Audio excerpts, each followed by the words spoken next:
Can y'all hear me? Yeah, I can hear you. Yeah. Hey y'all. Do y'all want to wait longer for anybody else who wants to come on, or do y'all want to cruise now? Can you turn down a little bit? I'm sorry. Do y'all want to go now, or do y'all want to wait a little longer? It doesn't matter.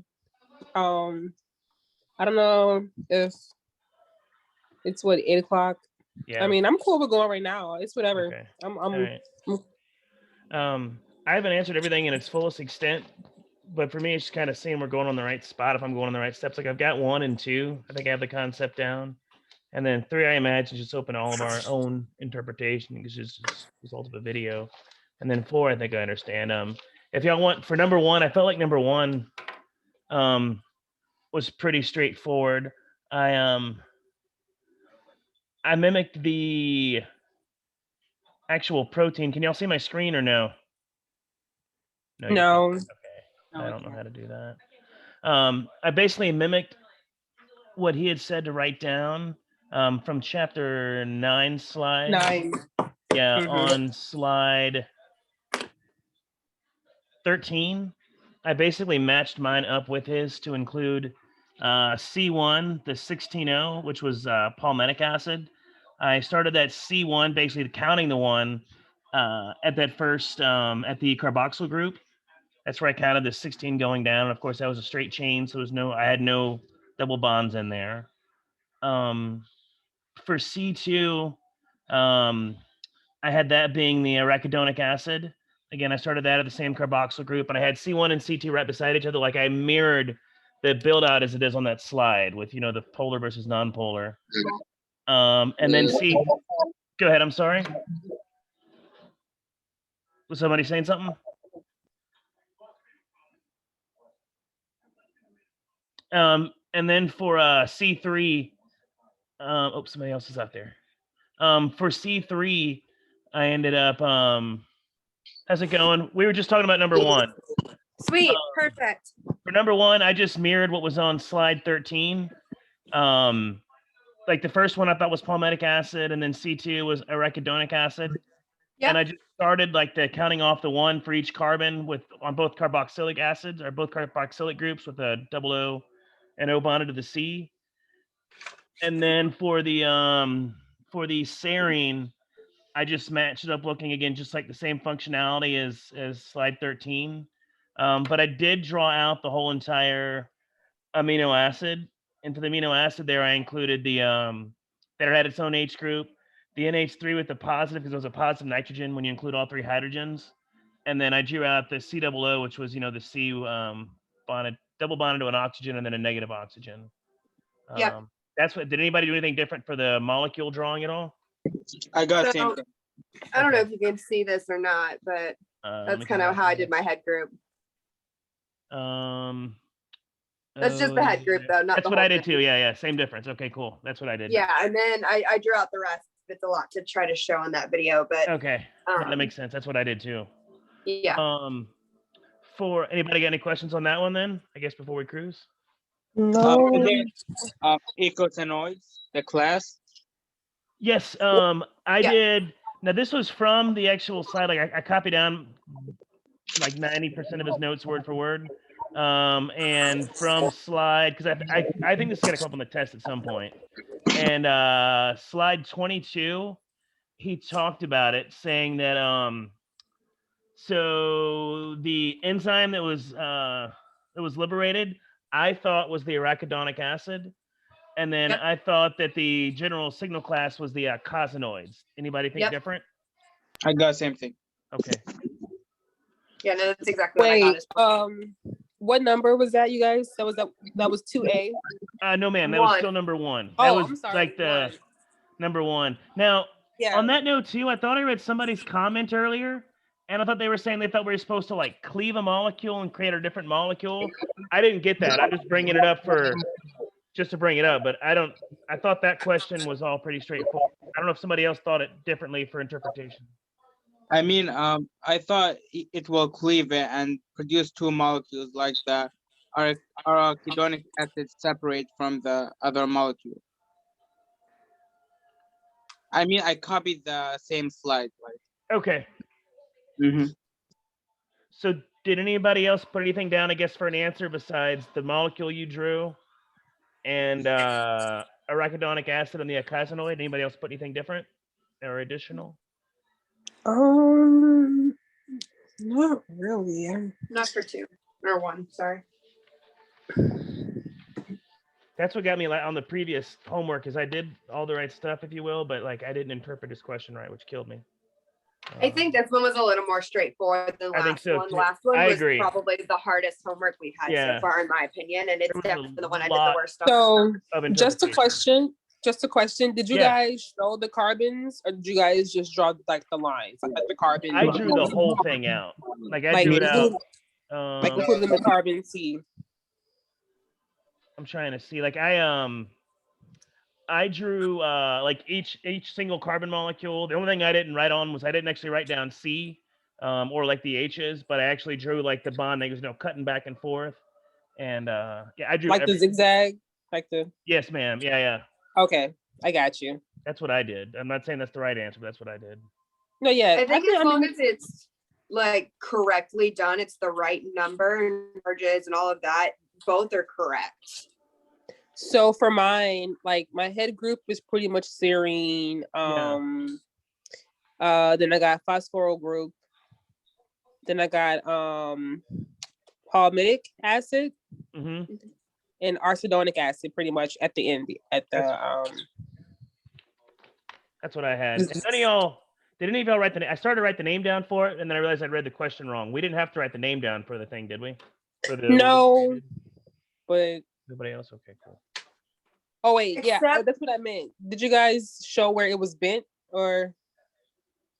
He told me last time that I don't have to show the cis bonds. I asked him. Okay. I see what you're saying. Okay, no, I did not include that actually. He said, "Don't worry about it." He said, "Don't worry about it." Okay.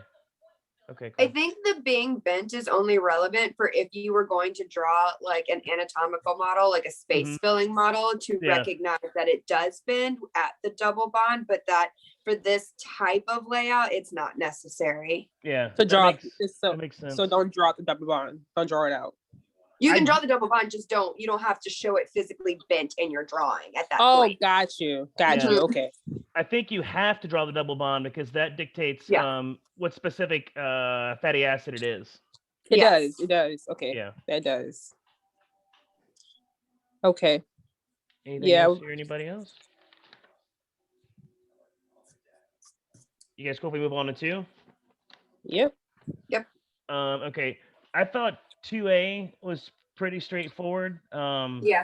Besides just somebody else want to take over, go for it. Somebody else wants to fire away. Well, 2A, I got C, and that's just because C has the most hydrophobic and nonpolar residues, pretty much. Yeah, it's actually, if you look at it on slide. So for slide 31, where it talks about this, if you look at the actual picture, in correlation, I'm talking about it, it's literally the same exact amino acid sequence C is, which I didn't find until just like a couple minutes ago.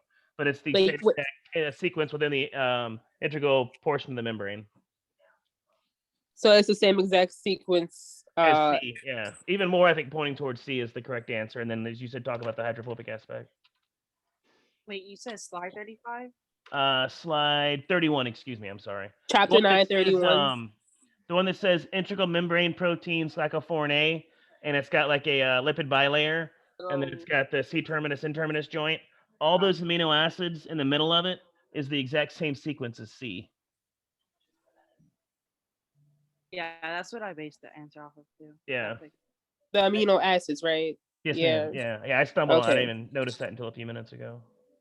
Okay, so besides like the hydrophobic and nonpolar residues, I was just trying to see if of like a more extended explanation. Because I know he wants like details for this. Yeah. I mean, it's pretty straightforward, but I don't know. I haven't wrote the whole answer down yet. This is more just kind of making sure I'm going in the right direction. I can Right. send you the slide deck if you want everything that he talked about during the thing. I can email you the slide deck for this chapter if you don't have it, if you want it. And it's got him like word for word what he talked about. Yeah, that would be great. I think you still have my email. If not, I can just email you after the Zoom. Easy peasy. And if Cool, anybody thank else you, wants Rob. that, y'all, if anybody else wants that, just I guess throw text me or email in the link or whatever is cool. Yeah. Cool. Thanks so much, Rob. It's all good. For 2B, y'all, I was drawing a blank. I went back and I was looking at the slide deck from that chapter 8, and I see a little bit of it, but I can't put together what he's looking for here. So I said B. I did too. Is that what changes it with that additional oh my goodness, because I didn't write it all out yet. Is that with the addition of I read it and I can't think what the heck it was. O-glyco. Glyco. Does that change, like, by doing that, I guess, is that what changed it to the serine, if you will, after the leucine? Yes. Made that happen? Wait. I guess, why did you choose B? I think I understand, but I don't. Not okay, well, so I said, well, for B has like the highest ratio of what is that, serine, or the S and the T, pretty much. S, T, and Y. A lot, for like with that, it yeah, that's the thing. I don't really want to base my answer just off of that, you know. Like that's not really. I think I know why. Give me a second. Let me look at this real quick. Okay, so from what I understood, the reason that you need a amino acid chain with a bunch of serine, T and Y, is because they have hydroxyl groups in their R group, which is necessary for glycosylation, specifically O-glycosylation. They have what? OH attached to their R groups, the hydroxyl group.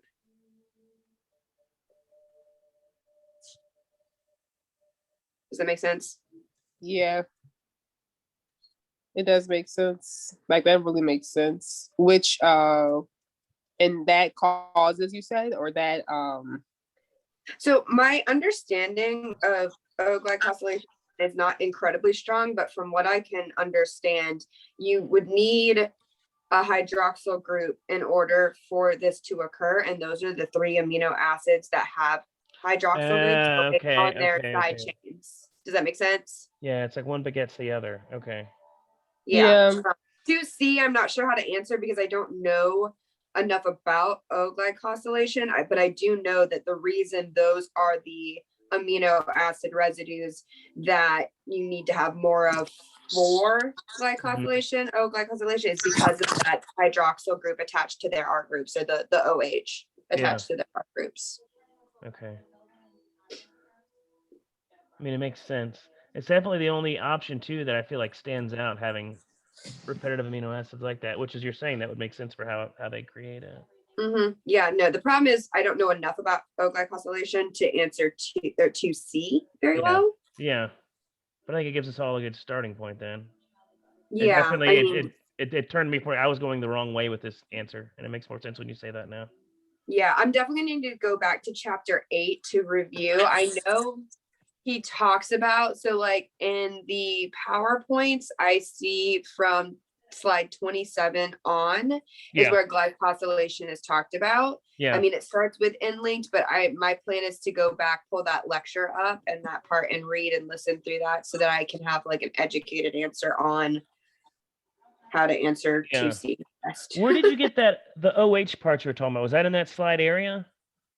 I believe so. Let me look. Cool. Yeah, I did this a couple days ago and I haven't come back to look at it until now. So I thought I remembered reading something like that when I was going through it a little bit ago, but I'm looking, I just don't see it. Yeah, well, and the problem too is he does a lot of talking in his lecture that isn't no doubt. on the slide. So Necessary. you Yeah. definitely have to be writing notes on what Yeah. he says on the slides to be able to get half of any Yeah. information. Like his PowerPoints are pretty much useless without Oh, his no doubt. lecture paired with No, I them. agree. I'm sure it's there. I'm just trying to read and listen at the same time, and I'm not doing well. If you're saying it's there, so I'll find it. So you said it's the fact that they have the strong presence of H groups. The OH group, yes. OH group in general. Okay. OH presence. Attaching to the R group, right? Correct, of the amino acid. That's why those are the 3 amino acids that you want more readily. Yeah, Yes. ST, yeah. ST and Y. Correct. Okay. So serine, threonine, threonine, and tyrosine. Y tyrosine. Okay. All right. Cool beans. I can't back that so solidly as to why that's necessary yet. Like I said, I need to review how glycosylation occurs. I think this is by far the most thinking question of the entire homework section. It might just be let me see what else I can say about that question. Amino acids. So here's what I wrote. And again, I need to find where I got this information so I can back it. But I wrote that O-glycosylation occurs in polar amino acids located in the extracellular portion of the protein. Intracellular is non-polar amino acids. Well, okay, I think I was just scribbling to think out loud, but the hydroxyl group must be present for O-glycosylation to occur, which can be found on these polar amino acids. Okay. So polarity and extracellular has something to do with it, but I don't know how O-linked oligosaccharides.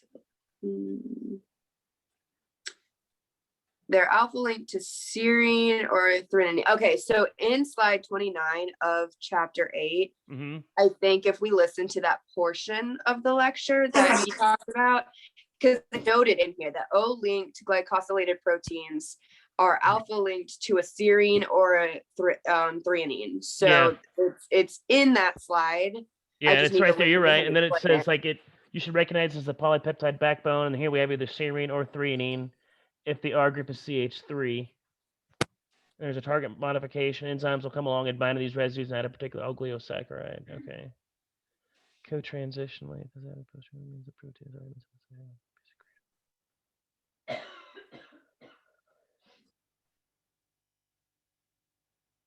yeah, it's in there. Okay, cool. All right.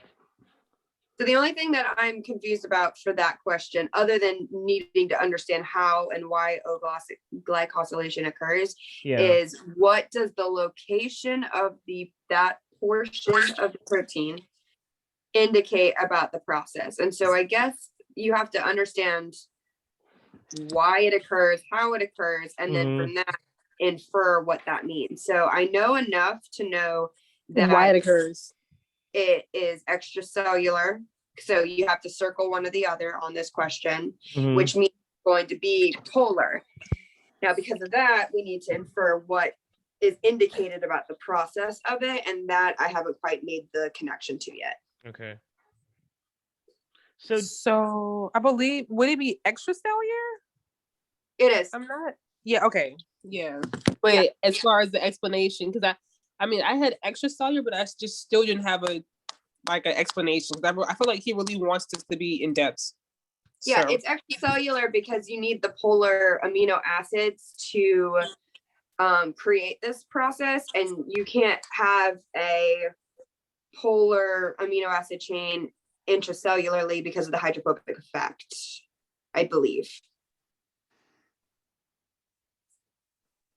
That makes sense. Generally speaking, your amino acid chains intracellularly are non-polar to interact with the fatty lipid chains, not the chains, the lipid bilayer tails, the tails. There we go.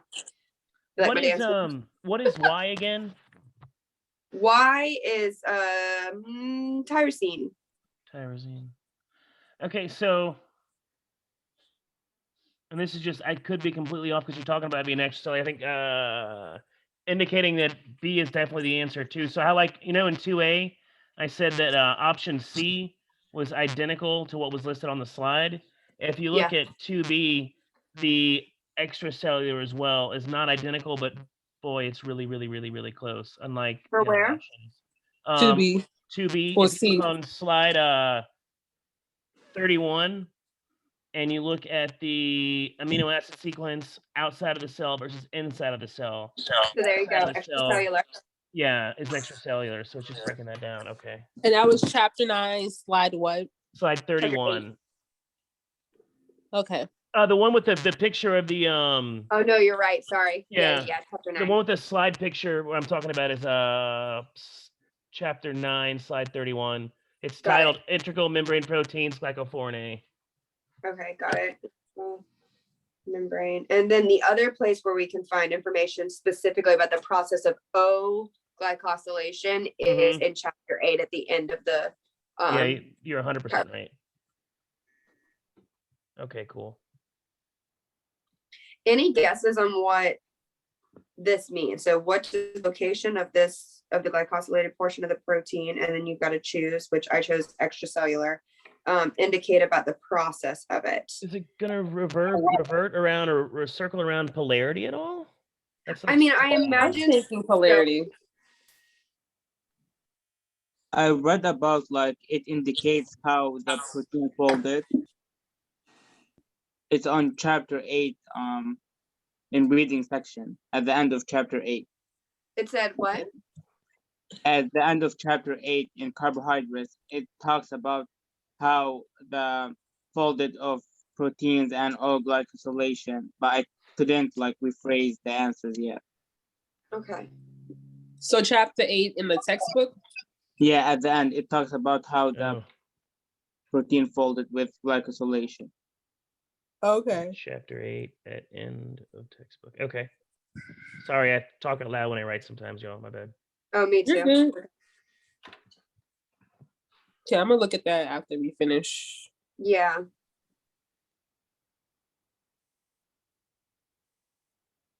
Well, that's helpful because polarity will be a part, but I wouldn't have thought of protein folding. So that's really good to know. For protein folding, and I feel like if we incorporate that, feel like we'll have that full understanding. Yeah, to give the hopefully what he's looking for in this end. This is probably the one where we may not give enough of the information that he's looking for, not the right time, because it is kind of vague. Like, what does this indicate about the process? Like, that's really broad, but we'll do our best. Yeah. We will do our best. Like -1 is a win at that point. Yeah. It might be too soon to mention -1. Do you guys want to cruise to number? I figure I haven't done number 3, but number 3 looks just like a straightforward video. Yeah, 3 was pretty easy. Yeah, it was pretty easy. Do y'all want to just skip that one? Or if y'all want to talk about it, go ahead. I haven't watched it yet. I gotta watch it. It's all gonna be good. Do you want us to go through? I mean, if you want, we can compare it, and then you can go through it yourself, and then see if you get the same thing. Go for it. So for A, I got permanently.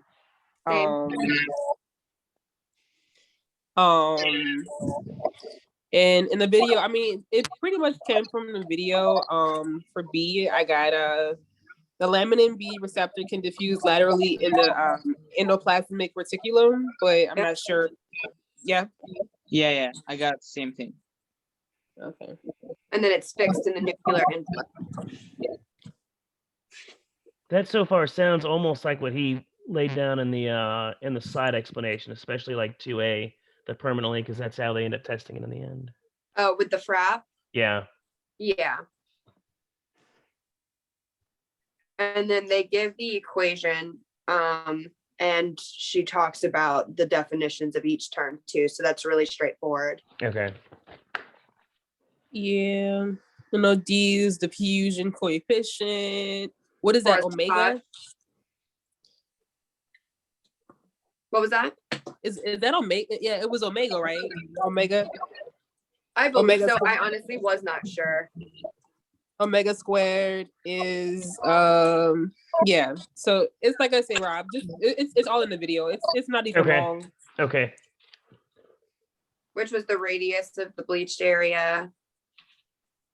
And then the T sub 1/2 is half-life for recovery kinetics. Yeah, I got the same thing. For which? Still the Oh equation. yeah. I got you. The terms. Oh yeah, okay. it is the omega. Ohm symbol, maybe. Anywho, it doesn't actually matter as long as we drew it. It's good. But for D, so the 4 categories were free, immobilized, assembled, and confined. Yeah. Freely. Oh wait, what was it? Freely, immobilized, assembled, and confined. Okay, yeah, I got all those, and we're Okay. just gonna pretty much define or describe the categories. Yeah.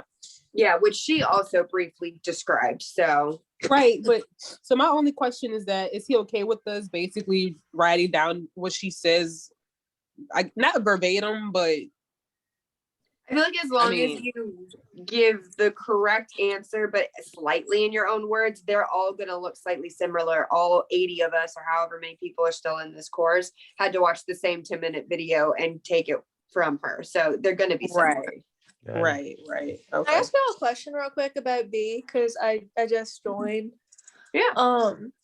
What did y'all put? I put photo bleached and then nuclear envelope components like lamins because I watched it twice, but I didn't know exactly For B, what it's talking about. 3B, Yeah. it was the ER. The first one's ER, the endoplasmic reticulum.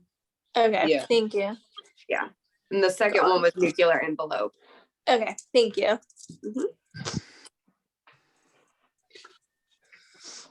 Are we good to try to master or tackle 4? Yeah, that's fine with me. Yeah, number 4 is I have the equation that I use if you guys need it, but I mean it was a pain. So I got negative 23.4 kilojoules per mole once I did it the way that someone, forgot who, told me how to do it because I wasn't raising 10 to the negative pH. That sound like something y'all got? Yeah, I did the same thing. What I know is the concentration of like hydrogen is 10 to the negative pH.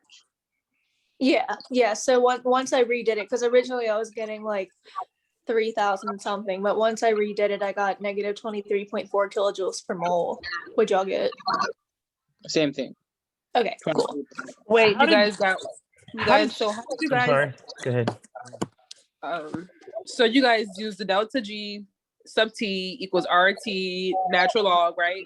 Or Yeah. okay. So, because I got something total, I got negative 13,958.3 joules, which is pretty wrong. Okay, that's actually what I got the first time. You're using the one that's plus like ZF Y or whatever the thing is. Okay, so someone corrected me in the group me. I can't remember who it was, but when you put the concentration of A2 over A1, because it gives us the pH, it's 10 raised to negative 8.3 over 10 raised to negative 6.8. Does that make sense? 8.3 and 6.8 are both raised to the 10th power. You raise 10 to the negative. Oh, snap. Okay. So it's because it's pH. It did not pH. click in my brain at all. Okay, so I like completely. So you do the 6. Go ahead. I'm sorry. Oh, I was just saying. So for the delta, so for the pH, that goes where the delta is, or in the parentheses. Yeah. So you take the natural log of the concentration of A2, which is 8.3, but because it's a pH, it's 10 to the negative 8.3 over 10 to the negative 6.3. 6.8 because it's pHs instead of the concentration. Does that make sense? 10 to the negative 6.3, right? And yeah, because once I did it like that, I got negative 23.4, and it made a little bit more sense. I just completely didn't.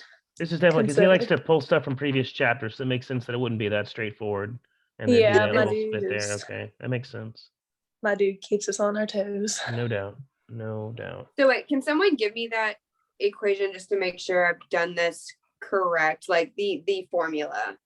Delta G sub T Equals R, which is that's 8.314, right? That's just automatic. Times T, which is always going to be your Celsius Kelvin. plus 273.1 Yeah. times Oh, and this natural would- log. Go ahead. I'm sorry. I'm sorry. In this one, it'll be 37 plus 273, right? Yeah, I always Yes. had the 0.1. I'm sorry. Yeah, plus 273. So Okay. RT And then ln, which is natural log, and then over that the concentration, and then you pointed out the pH, which is why it makes more sense now. Yeah, I don't know who corrected me in the group me. I would give them credit. I just don't remember Yeah. because I so did it would not be know the that. concentration of what over what? It's the concentration of A2 over A1, but because it's in pH form, it's 10 to the negative 8.3 over 10 to the negative 6.8. That was Okay. 6 point. Oh wait, yeah, 6.8. Yep. The And what 6.8 is- is our Yeah, and what is Z? denominator. What? 6.8 would be the denominator. Yes. Okay, got it. But because And- it's pH instead of concentration, it's 10 to the negative. Yes. And I that's really what wish it's- I knew who pointed that out to me. From the slides too, I have to write it down for these problems. I get myself flipped each one time that A1 is where it's coming from, and A2 is where it's going to. I still haven't put that, That in my always brain. messes me up. Always. That's why I have to A1. just write it down when I'm doing these. Yeah. A1 is where Yeah, it's that's why I coming had to from, confirm. and A2 is where it's going to. And that's verbatim from him from one of the slides. That's good. So who asked about the equation? Me. Maggie, was that you? Okay, so Yeah. you got that part plus the ZFY thinking. I don't know what that symbol is. In the ZF, well, I know F is 96 point, right? 96 point something. Yeah. Z is, I mean, F is 96,480 joules per mole per volt or something. Yeah. Or I guess 96.480 kilojoules. I just do joules. And Z what's is the Z? charge. So 1. Yes, because it's just protons. Yeah. And then that Okay. little symbol is the membrane potential, I think. Hold on. I'm trying to see if I can find this written in my notes somewhere because without visually seeing it, like hearing it and seeing it, I can't make that connection Yeah, very well. it's chapter 10 from slides 2 all the way through 7 Okay. or through 6. 7 is where I threw in Okay. that last little bit he talked about. There but we go. chapter There 10. it is. I see it now. Like I'm such a visual I'm doing the person, same like, thing as you right now. You're good. Yeah, no, I especially when it comes to like numbers and equations, if I don't write it and physically see it myself, I will not be able to put Yeah. it straight in my head. I'm the No, same I way. understand. Okay, I see it now. I found the equation, so I appreciate y'all reminding me of that so that I can fill. Oh yeah, and then the rest are constants. So F is a constant, R is a constant, Z is the charge, correct? Yes. Okay, yes, I remember this now. Z, which is charge. And did somebody say one of these equals 1? Because I think I definitely got that wrong then in my interpretation of it. I just said that Z was 1 because it's the charge of the proton. So it's just a +1. How did you But get, if it was how like did you get that? calcium, it would be 2. Is that because it's a monovalent cation? Is that why? I'm not gonna lie, I have no idea. I just remember that protons have a plus charge and it's just a 1 plus charge. Okay. Kind of like chlorine is just -1, I think, and calcium's 2 plus.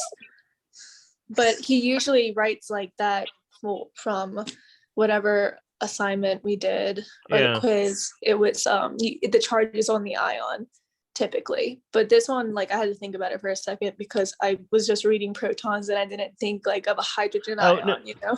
No, you're right on point because it says just 1 mole of proton. And the reason I brought it up is on the notes. It says Z is the charge on substance, like cation is one, anion, but then it says it's divalent, but it's single. So you're right on point. I'm sorry. Oh, I'm okay. trying to understand it myself. Thank you very much. No, you're fine.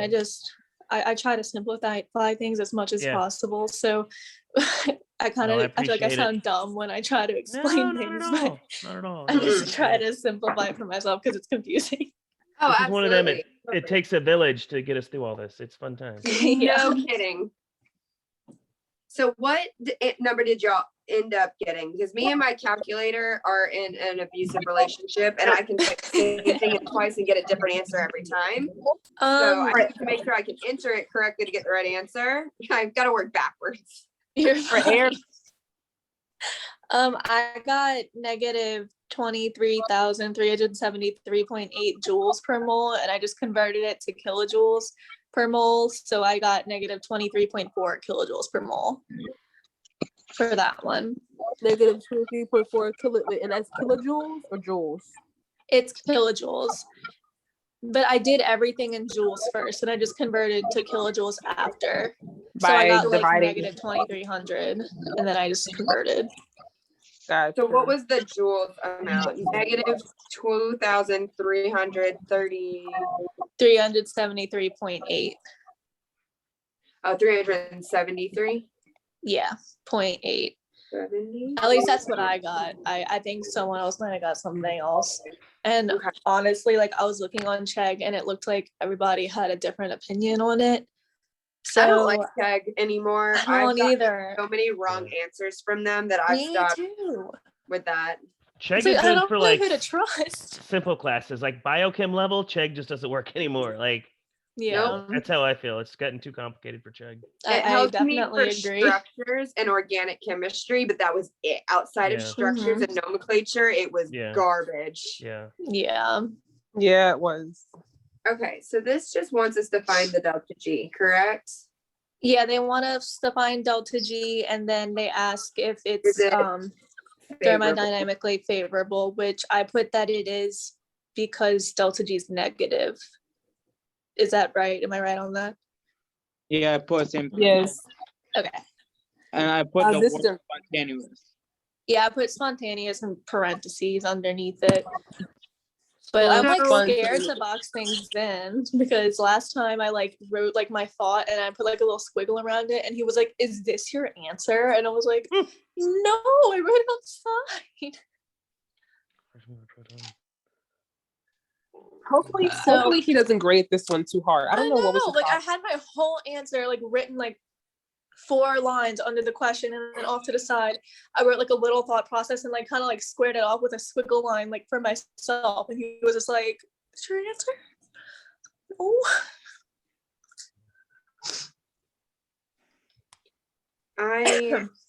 I'm trying to remember when we talked about electrochemical potential and how you can have something that is favorable for one thing but unfavorable for the other. So I just want to make sure that doesn't like apply. That's what I'm wondering right now. I'm trying to work that through in my brain. Yeah, me too. I'm like trying to slide remember. 2, yeah. How do y'all know if it's thermodynamically favorable but not favorable for what is it, the membrane or something? Let me see. Like energy of, oh my god, I started writing like okay, wait, I think I'm about to.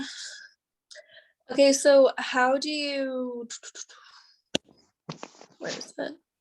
Okay, so this is what I have. So all charged substances have a transmembrane potential. Cells having a negative inside. So by default, our cells are negative inside. And so even if something is 0 to start on the outside, it is favorable to move in if it is positive because of us having the negative charge. So movement of cations in the direction of the negative delta, whatever that symbol is considered favorable because of that.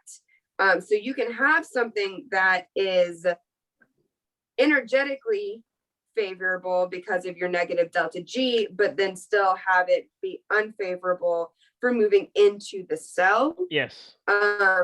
but there can be a balance. Basically, if one outweighs the other, that can determine your direction. Yeah. Okay. So On that's the quiz, did y'all get the one, like I haven't reviewed my quiz yet, but do y'all know what the answer was? Like, was it favorable for both, or was there one that was not? I can It look should- at it real Previous fast. quiz, our previous quiz, like our last Mhm. quiz, yeah. that was So- chapter 10. What Yes. I had answered was that it was energetically favorable, but like I chemically unfavorable, I believe, but I never checked to make sure I was right.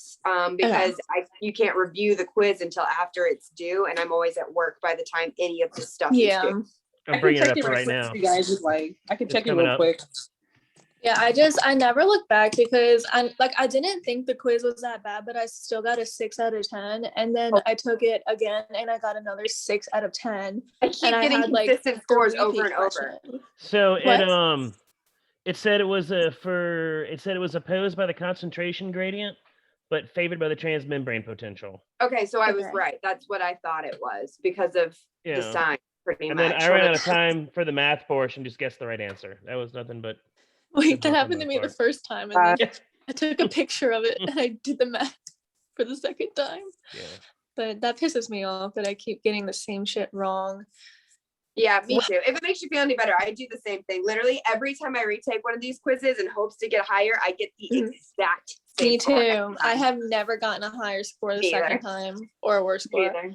It's just frustrating because like the past like 4 quizzes I've gotten between 4 and 7, and like that's it. And I started off so strong, so I was like, What did he ever say why he moved our quizzes to Moodle? I But I had had no heard problem. that people were having technical difficulties with the Oh, Wiley God. quizzes, but I never did personally. And like the textbook links like saved me because we had such little time that like I had a really good system of like knowing the information well enough to like have a grasp of it and move quickly. And then if I didn't textbook link, I could just like skim it and figure it out real quick.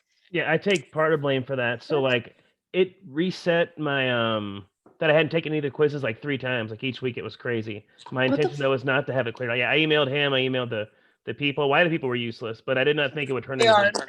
because I would have dealt with the problems because these quizzes definitely got exponentially harder. And I was like, oh God, this was not my intent. I just So- don't understand partially why he my doesn't bad, take the y'all. Wiley. It's not your fault. Yeah. It's not No, your it's not your I fault, just don't because I get had a why he problem doesn't put the too. Wiley Yeah. quiz on Moodle, you know? Like Yeah. I feel like he's Because that would making be his own easy. quizzes now. Yeah. Like they it was kind of tough like doing the time crunch of like what was it 20 questions in 20 minutes or whatever Yeah. stupidity it was, but like he had like the resources were right there. Like now like if you know of a topic you have to like hurry up and scrounge and like find stuff, and Yeah, I know that's we it. have more time but they're a lot more difficult too, so I don't get why he doesn't just take the Wiley quiz and just stick it on Yeah. Moodle. That's It's why like I do all the notes like almost word for word and up putting that like in a Mhm. PDF and like I read it over before and then when I'm taking the quiz I PDF like or I control F search like a few phrase words here and there. I got 9 Yeah. out of 10 the last one, but yeah, Yeah. That's it's hit and miss. good. It's hit and miss. Jesus, I need to get myself back on track because I was doing well. Yeah. My grade has just gone downhill okay. 10 points over the last 3 weeks or so. Yeah. I'm like, There's It's still a lot of okay, girl. points to do. It's just being ready for the final. That's the biggie. Would you guys like to That's- do like a final study session or something? Like Yeah, I maybe think like a couple few of days? them. Yeah. Yes. Yeah. I'm like, are we able to like link up on campus or something? Yeah, I'm fine don't with know. it. I'm fine with that. It doesn't yeah. bother me, but that's I'm yeah, not everybody's opposed to got their being thing. in person. Yeah, but I we think can a all lot we of can us have just- gotten vaccinated too, so that's Yeah. helpful. Yeah, I'm Yeah. vaccinated, but I'm all I have for my a first study one session. scheduled, but I'm not vaccinated yet. Well, at least you got Should your be. first one scheduled. Yes. Okay, so I guess my only thing for 4 is everyone make sure you double check your math. I am more telling myself this, that not, Mhm. anybody else. Mhm. And make sure that, and I'm gonna have to go back and like think about this when I'm not talking out loud, that the concentration gradient is also favorable, because I feel like based on that question he had on this quiz, he's going to want to know, like, obviously it is favorable in terms of the delta G, that's for sure, and it might not have anything to do with the concentration gradient, but that is definitely something that he asked. You're talking about like 1 versus 2 for like the kind of predeterminants, the way it usually goes? Mm-hmm. Okay. So for 4A, it is favorable for the concentration gradient as well, right? I haven't looked to see. I'm just saying to be aware of that, because how do you I think if you so A1 is always supposed to be where it's coming from and where it's going to, and you'll stop me if I'm wrong here. I know that part's right. Like A1 is where it's coming, A2 is where it's going. Okay. At that point, it looks to me like the matrix is inside and the cytoplasm is outside, which makes the cytoplasm A1, matrix A2, which would mean A1 should be 8.3 and then A2 should be 6.8. And then if you look at that slide 2, it says if A1 is greater than A2, then movement in that direction should be favorable. Wait, say that all again. Okay, if A1 is greater than A2. This is outside of the whole doing the whole delta G math. Like, this is how you can look at it. Okay. One of the questions from the quiz is like, you had to just be able to like do it willy-nilly, like real quick without having math. So I said if A1 is the cytoplasm being outside, A2 is the matrix being inside, being 6.8, and we're moving from outside, from cytoplasm into the matrix. That makes the cytoplasm A1, and that makes the matrix A2. And we're since moving A1, from A1 to A2, right? yeah, exactly. Okay. And since A1 is 8.3 and A2 is 6.8, according to slide 2, that means that the movement in that direction is favorable. But that's before you do all the math. That's like the quick down, which so we'll do like kind this of tell. Wait, I Okay, thought so the cytoplasm was 6.8, which would be A1. Wait, say what now? Did I get it wrong? Oh, snap. See, I got the numbers wrong. Holy crap. Okay, you're right. 6.8 is the pH, is not the concentration. But that is No, the we understand it's not concentration. the concentration, but I just want to make sure we're moving in the correct direction. No, A1, A2 is the concentration, right? I mean 6.8 and 8.3, those are pH values. Or Correct. will we have to convert those to like the 10 to the negative to find the concentration? No, you shouldn't, because that number, because like that ratio, it's going to be the same no matter what, because you're multiplying them both by the same figure. And I was wrong putting the wrong value in each one. Yeah, that's what I was worried about. Yeah. I definitely said the wrong value for each one. That's my bad. So that's backwards then. So that means that it's unfavorable? So if y'all look at slide 2. I know what you're talking about. Yeah. So I guess my question is the difference between being thermodynamically favorable and favorable with the concentration gradient. You're right. Is that the concentration gradient has to deal with that slide 2 where A2 greater than A1 might, whatever it is, means this and this means that. Yeah. And thermodynamically favorable just means if delta G is negative or positive. Oh, yeah. Is that the difference? Pointing out. No, that's good. That's good. I was trying to make this too complicated, and you're right. He does specifically say thermodynamically favorable, which means I don't have to worry about the concentration gradient. So good pointing out. That's super helpful. I was trying to make it more complicated. You don't have to worry about it then? If it's thermodynamically favorable, it means you don't have to worry about that concentration gradient. It's only about the delta G. Yeah. Because when he asked that question earlier, and when we talked about the electrochemical potential is the combination of being thermodynamically and chemically or concentration gradient favorable. So that's why it was in my head, like, oh God, is this something I need to consider? But he specifically says thermodynamic, so I don't have to worry about that. So good pointing out. Thank you. Okay, cool. Oh, you're welcome. But like, is that the difference between them? Like, yes. Okay, because the electrochemical is the combination of the two. Okay, thank you. Yeah, so in slide 5, he gave the definition and he said electrochemical potential is the sum of the chemical concentration gradient and the electrical potential, which is thermodynamically favorable or not. Cool. Good job there. I think I get the difference now. Thank Not you. bad. Give them the free energy of ATP. Do y'all want to look at 4B now, or do y'all still Yeah. want to talk about 4A? Okay. So for 4B, I had to like do a lot of research because I did not know how to approach it. Don't know if my answer is right, but I got no. It's not sufficient because if you're transforming 1 mole of hydrogen, then you only get 23.4 kilojoules, and ATP needs 57.5. So I just divided. Wait, say that again?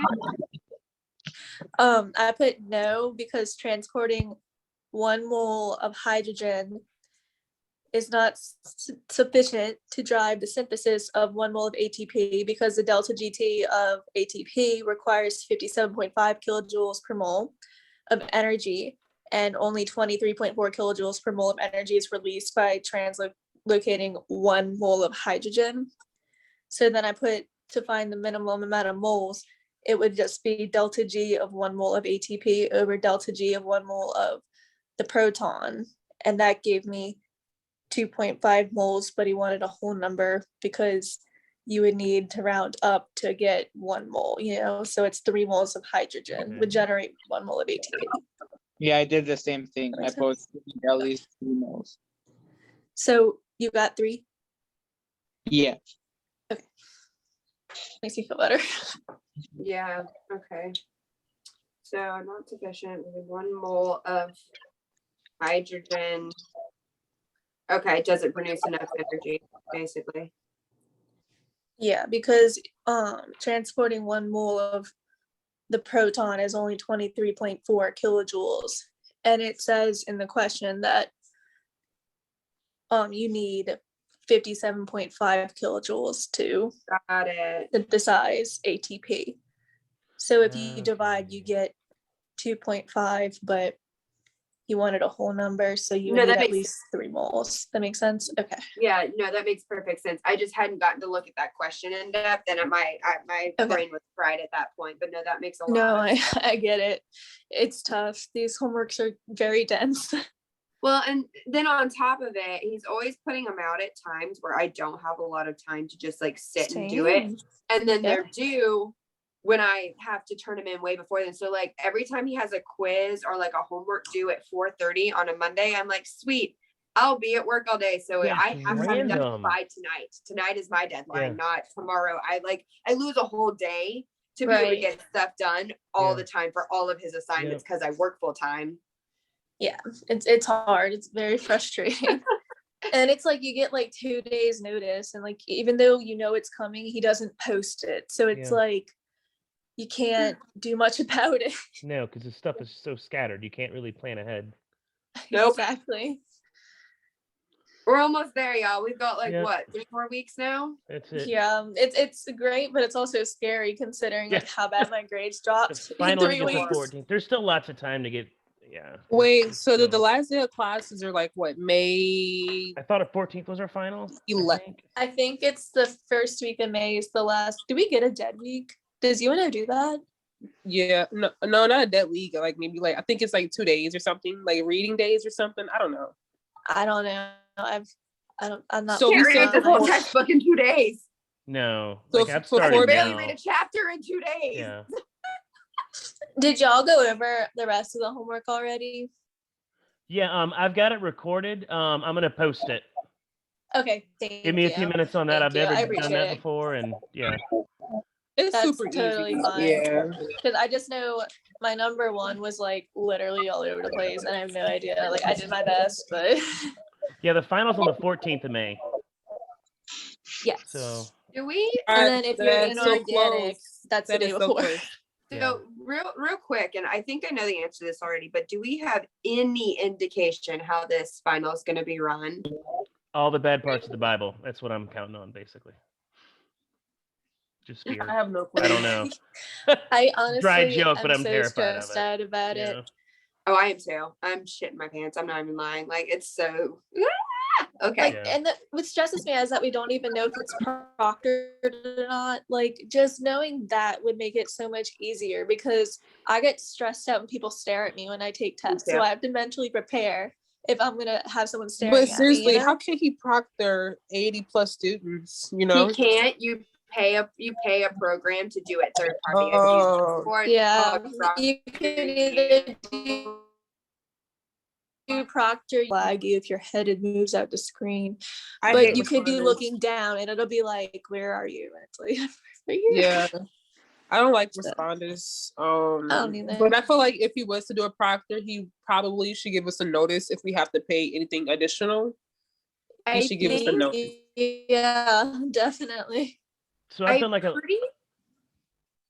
no, go ahead. I've done a lot of these, and nobody's had us pay for anything yet. So the only time I've ever Yeah. had to pay or been threatened with having to pay for a Mhm. proctored exam is if you had to do it at a separate time. Like I had a professor give us an option one time, but he was super flexible Yeah. to be like, Mhm. your test is at this time, but if you can't do it at this time because you're all functional adults who have to hold a job, Yeah, you can do it at a separate time, but you'll have to pay for it through a different program because of Okay. the timing. And he Yeah. said, I Okay. cannot guarantee that the test is going to be easier because I'll have to make a whole nother test because Yeah. I can't have y'all cheating. So, but I don't think that'll be the case here. My histo Yeah. final was like 50 people last semester, and they did everybody all at one time. Wow. And it was like online. That one was all multiple choice, so there was no essay portion. I know that for organic, Dr. Trudell does like half of the test written on Zoom and the other half is just multiple choice. Yeah. But I mean, he says we can use our notes, but I'm always like too stressed because I don't see anybody else moving around. So I'm always just like, shit. If it's open note, I'm definitely using them, but this guy won't do that. I don't foresee that happening. I wish. Yeah. Oh no, it's not. This Yeah, is not. there's even- no No, way. I know it's gonna be No closed way. notes. I'm just like, I just don't. You know, it's like it was good that we didn't have a midterm in a way, but at the same time, Yeah. it's like now Does we anybody absolutely have just- no clue what to expect for the final. Yeah, no, I don't do well with that. I always do poorly on my either. first test with a professor Me because too. Exactly. I have to learn how they do their tests, Yeah. and then I do great for the rest of the semester. So he took my one chance away at doing well at this, and I'm gonna be so stressed. Yeah. Me too. Hey, my internet's going in and out. I don't want to lose what I got. I'm gonna go ahead and close this out. Is that cool with y'all? Okay. Yeah. All All right, right, that and, sounds good. You're welcome. I'm gonna Thanks, post it. Robert. If y'all don't see it, Thank you're welcome. Thank you. y'all too. I learned a lot. Thank you for your stuff. If you don't see it, just text me and if it's not coming through. Later, Okay. y'all. Later. I'm gonna go to bed. Bye. Thank you all. Bye.